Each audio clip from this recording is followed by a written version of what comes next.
নতুন বাংলাদেশ গড়ার আন্দোলনে যারা প্রাণ দিয়েছেন তাদের স্বপ্ন পূরণে সবাইকে দৃঢ় অবস্থান নেওয়ার আহ্বান জানিয়েছেন প্রধান উপদেষ্টা অধ্যাপক ডক্টর মোহাম্মদ ইউনুস। জাতীয় ঈদগাহ ময়দানে ঈদুল ফিতরের নামাজ শেষে তিনি এ আহ্বান জানান। তিনি জানান, ঈদ ঐক্য গড়ার দিন, যে ঐক্য তৈরি হয়েছে তা সামনের দিকে এগিয়ে নিয়ে সমৃদ্ধ বাংলাদেশ গড়ার প্রত্যয় জানান প্রধান উপদেষ্টা। আরও জানাচ্ছেন মুজাহিরুল হক রুমান।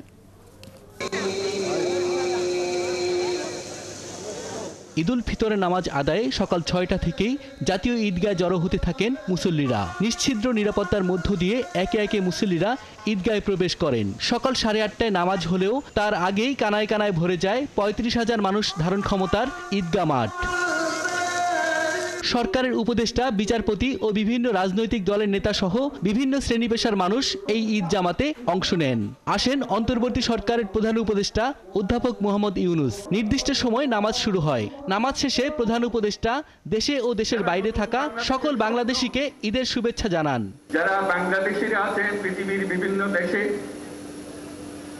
জাতির পক্ষ থেকে তাদেরকে আমরা বলে যাইনি, তাদেরকেও আমরা ঈদ মোবারক জানাচ্ছি। যারা হাসপাতালে আছে, রোগী বিভিন্ন কারণে ঈদের জামাতে যেতে পারেন নাই, তাদেরকেও ঈদ মোবারক জানালাম। এ সময় প্রধান উপদেষ্টা জানান, মানুষের মধ্যে যে ঐক্য তৈরি হয়েছে তা এগিয়ে নিয়ে সমৃদ্ধ বাংলাদেশ গড়তে হবে। ঈদ দূরত্ব ঘোচানোর দিন, নৈকট্যের দিন, ভালোবাসার দিন। আজকে সেই দিনটা আমরা যেন গভীর ভালোবাসার সঙ্গে উদযাপন করতে পারে, সেই বাক্য, সেই মেসেজ আমরা যেন সবার কাছে পৌঁছে দিতে পারি। আজকে একটা অটুট ঐক্য গড়ে তোলার দিন, এবং আমরা স্থায়ীভাবে এই ঐক্য গড়ে তুলতে চাই। ঈদের জামাতের এটাই আমাদের কামনা।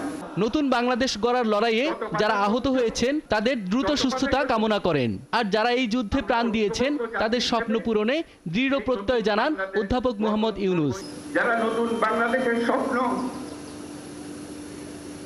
বাস্তবায়ন করার জন্য নিজের আত্মাহুতি দিয়েছেন, বেঁচে থাকলেও স্বাভাবিক জীবন যাপন করতে পারছেন না, তাদের স্মরণে আমরা যেন মোনাজাত করি আল্লাহর কাছে। আমরা অবশ্যই সেই স্বপ্ন বাস্তবায়ন করবই।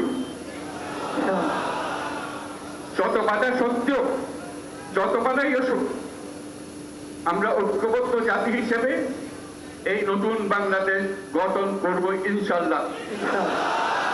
পরে দোয়া ও মোনাজাতে দেশের মানুষকে স্বচ্ছ, সুষ্ঠু ও সুন্দর বাংলাদেশ গঠনে কাজ করার জন্য আল্লাহর কাছে দোয়া চাওয়া হয়। মুজাহিরুল হক রুমেন, ৭১, ঢাকা।